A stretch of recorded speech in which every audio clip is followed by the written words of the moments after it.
Israel ಹಾಗೆ Iran ಮಧ್ಯೆ ಭಾರೀ ಸಂಘರ್ಷ ಏರ್ಪಟ್ಟಿದೆ. ಮೂರನೇ ದಿನಕ್ಕೆ ಡ್ರೋನ್ ವಾರ್ ಕಾಲಿಟ್ಟಿದೆ. ಇಸ್ರೇಲ್ ದಾಳಿಗೆ ಇರಾನ್ ಭೀಕರವಾಗಿ ಪ್ರತಿದಾಳಿಯನ್ನ ಮುಂದುವರೆಸಿದೆ.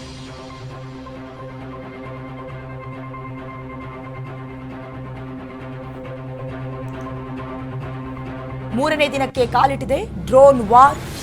ಇಸ್ರೇಲ್ ದಾಳಿಗೆ ಭೀಕರ ಪ್ರತಿದಾಳಿಯನ್ನ ಇರಾನ್ ಮಾಡ್ತಾ ಇದೆ. ಇಸ್ರೇಲ್ನ ಏರ್ ಡಿಫೆನ್ಸ್ ಸಿಸ್ಟಮ್ ಕಂಪ್ಲೀಟ್ ಆಗಿ ನಾಶವಾಗಿದೆ. ರಾಜಧಾನಿ ಟೆಲ್ ಅವೀವ್ಗೆ ಈಗಾಗಲೇ ಬಾಂಬ್ ಮಳೆಯನ್ನ ಸುರಿಸಲಾಗ್ತಾ ಇದೆ. ಮಿಸೈಲ್ ಹಾರಿಸಿ ಟೆಲ್ ಅವೀವ್ನಲ್ಲಿ ಆರ್ಭಟ ಮುಳುಗ್ತಾ ಇದೆ. ಇರಾನ್ ದಾಳಿಗೆ ಪ್ರತಿದಾಳಿಯಾಗಿ ಇಸ್ರೇಲ್ ಅಟ್ಯಾಕ್ ಮಾಡ್ತಾ ಇದೆ. ಇಸ್ರೇಲ್ ದಾಳಿಗೆ ಹೊತ್ತಿ ಉರಿತಾ ಇದೆ ತೈಲ ಘಟಕ. ಇರಾನ್ ಹಲವು ತೈಲ ಘಟಕಗಳು ಕೂಡ ಉಡೀಸಾಗಿದೆ. ಎರಡೂ ಕಡೆಯೂ ಅಪಾರ ಸಾವು ನೋವುಗಳಾಗಿದೆ. ಇಸ್ರೇಲ್ ಮತ್ತು ಇರಾನ್ ಮಧ್ಯೆ ಭಾರಿ ಸಂಘರ್ಷ ಏರ್ಪಟ್ಟಿದೆ. ಇದು ಮೂರನೇ ದಿನ ಆದ್ರೂ ಕೂಡ ಡ್ರೋನ್ ವಾರ್ ಮುಂದುವರಿತಾ ಇದೆ.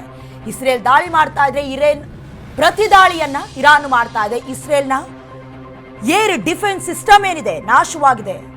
ರಾಜಧಾನಿ ಟೆಲ್ ಅವೀವ್ ಮೇಲೆ ಬಾಂಬ್ ದಾಳಿ ನಡೆಸ್ತಾ ಇದ್ರೆ ಮಿಸೈಲ್ ಆರಿಸಿ ಈಗಾಗಲೇ ಇಸ್ರೇಲ್ ಕೂಡ ಅಟ್ಯಾಕ್ ಮಾಡ್ತಾ ಇದೆ. ಇಸ್ರೇಲ್ ದಾಳಿಗೆ ಹೊತ್ತಿ ಉರಿತಾ ಇದೆ ತೈಲ ಘಟಕ. ಇರಾನ್ನ ಹಲವು ತೈಲ ಘಟಕಗಳು ಉಡೀಸಾಗಿದೆ.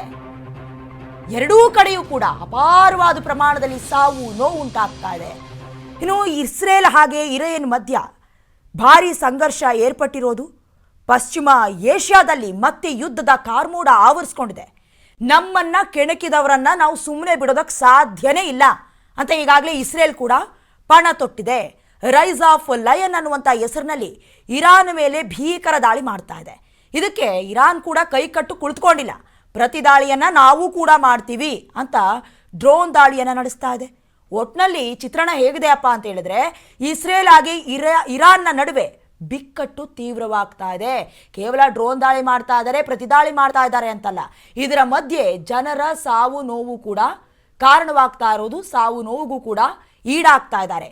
ಇನ್ನು ಮಧ್ಯಪ್ರಾಚ್ಯದಲ್ಲಿ ಶಾಂತಿ ನೆಲೆಯೂರುವಂತಹ ಯಾವ ಲಕ್ಷಣಗಳು ಕೂಡ ಕಾಣಿಸ್ತಾ ಇಲ್ಲ. ಇದಕ್ಕೆ ಸಂಬಂಧಪಟ್ಟಂತೆ ಅಮೆರಿಕ ಮಧ್ಯಸ್ಥಿಕೆಯನ್ನು ವಹಿಸ್ತಾ ಇದೆ. ಆದರೂ ಕೂಡ ಕ್ಯಾರೆ ಅಂತ ಇಲ್ಲ ಇಸ್ರೇಲ್ ಹಾಗೆ ಇರಾನ್. ಇನ್ನು ಇವತ್ತು ಸುಮ್ಮನೆ ಆಗ್ತಾರೆ, ನಾಳೆ ಸುಮ್ಮನೆ ಆಗ್ತಾರೆ ಅಂತ ಹಲವಾರು ದೇಶಗಳು ರಾಜಿ ಸಂಧಾನ ಮಾಡೋದಕ್ಕೆ ಮುಂದಾದರೂ ಕೂಡ ಪ್ರಯೋಜನ ಆಗ್ತಾ ಇಲ್ಲ. ಅದರ ಬದಲಾಗಿ ಇಸ್ರೇಲ್ ಹಾಗೆ ಇರಾನ್ ನಡುವೆ ಬಿಕ್ಕಟ್ಟು ಮತ್ತಷ್ಟು ಬಿಗಡಾಯಿಸ್ತಾ ಇದೆ. ಜೊತೆಗೆ ಉಭಯ ದೇಶಗಳ ಮಧ್ಯೆ ದಾಳಿ ಪ್ರತಿದಾಳಿ ನಡೀತಾನೆ ಇದೆ.